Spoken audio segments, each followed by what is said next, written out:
What is an annual accounting?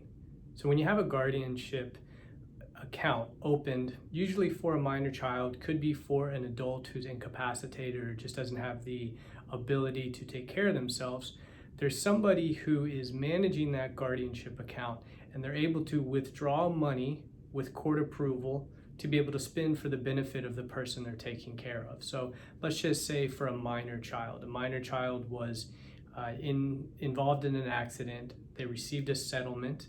That money was approved by the court. It was put into a restricted guardianship account.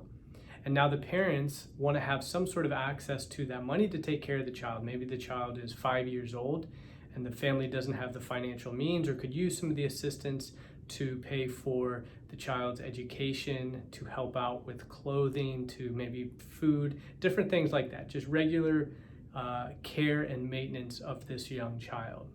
So throughout the year, the parent, the person who is the guardian for the minor child, is going to have to go to court or through their attorney most likely, and ask the court to say, hey, can I get some of this money to spend for my child?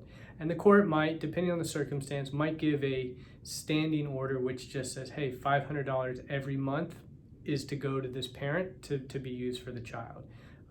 Or for certain things, maybe the child needs braces, so this is a one-time expense. The attorney is going to go to court on behalf of the guardian and ask for money to be released from this restricted account in order to pay for the braces. So that's the general idea of how a guardianship account works. But the court wants to make sure that the $500 that was being withdrawn or given to the parent each month isn't being used for a vacation or something, for date nights for the parent and their boyfriend or girlfriend. And they want to make sure that the money is being used specifically for the child because this is the child's money. So each year, the court is going to require what's called an annual accounting.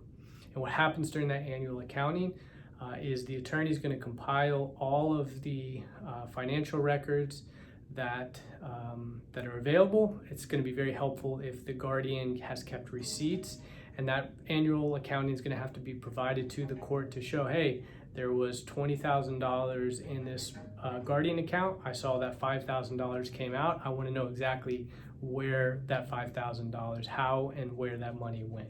So that's what the annual accounting is. And then the court's going to have to approve it. And if there's any sort of issues, the guardian could get in trouble. The guardian might have to come to court and say, hey, well, this is how I spent it, and give an explanation as to where that money went. So if you're the guardian, make sure stay on top of this, stay on top of the annual accounting. If your attorney's not doing it, stay on top of your attorney. You want to make sure this gets done because there could be some liability for not complying timely, because there is a due date for these annual accounting. So not complying timely with it, or for failing to account for some of the money that's been withdrawn.